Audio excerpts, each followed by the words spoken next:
ದಾವಣಗೆರೆ ಜಿಲ್ಲೆಯ ಜಗಳೂರು ತಾಲೂಕಿನ ಸರ್ಕಾರಿ ಉರ್ದು ಪ್ರಾಥಮಿಕ ಶಾಲೆ ಹೂರಕೆರೆಯಲ್ಲಿ ರಾಜ್ಯ ಉರ್ದು ಶಿಕ್ಷಕರ ತಾಲೂಕು ಸಂಘ ರಚನೆ ಮಾಡಲಾಯಿತು. ಜಗಳೂರು ತಾಲೂಕಿನ ಉರ್ದು ಶಿಕ್ಷಕರ ಸಂಘವನ್ನು ಜಿಲ್ಲಾಧ್ಯಕ್ಷರಾದ ಶಾಕಿರ್ ಉಲ್ಲಾ ಶರೀಫ್ ರವರ ಅಧ್ಯಕ್ಷತೆಯಲ್ಲಿ ಜರುಗಿತು.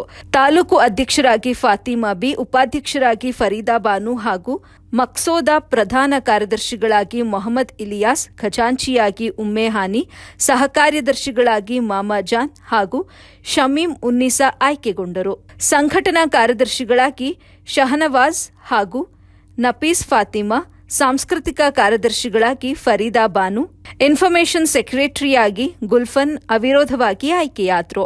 ಈ ಸಂದರ್ಭದಲ್ಲಿ ಸಂಘದ ಗೌರವ ಸಲಹೆಗಾರರಾದ ಸೈಯದ್ ಇಲಿಯಾಸ್ ಚನ್ನಗಿರಿ, ಜಿಲ್ಲಾ ಪ್ರಧಾನ ಕಾರ್ಯದರ್ಶಿಗಳಾದ ಅಶ್ರಫ್ ಅಲಿ ಖಾನ್, ರಾಜ್ಯ ಸಾಂಸ್ಕೃತಿಕ ಕಾರ್ಯದರ್ಶಿಗಳಾದ ಮುಫ್ತಾಕ್ ಅಹಮದ್ ಹರಿಹರ, ಜಿಲ್ಲಾ ಸಂಘಟನಾ ಕಾರ್ಯದರ್ಶಿಗಳಾದ ಜಬೀವುಲ್ಲಾ, ಮುಸ್ತಫೀಜ್ ಉಲ್ಲಾ, ಜೊಹರಾ ಖಾನಂ ರವರ ಸಮ್ಮುಖದಲ್ಲಿ ಹಾಗೂ ಜಗಳೂರು ತಾಲೂಕಿನ ಎಲ್ಲ ಉರ್ದು ಶಿಕ್ಷಕರ ಮುಂದೆ ಅವಿರೋಧವಾಗಿ ಆಯ್ಕೆಯಾದ ಜಗಳೂರು ತಾಲೂಕಿನ ಉರ್ದು ಶಿಕ್ಷಕರ ಸಂಘದವರಿಗೆ ತುಂಬು ಹೃದಯದಿಂದ ಧನ್ಯವಾದ ತಿಳಿಸಿದರು. ವರದಿ ನಲ್ಲೂರು ಮೊಹಮ್ಮದ್ ಆಸಿಫ್, ಎಬಿ ನ್ಯೂಸ್, ಚನ್ನಗಿರಿ.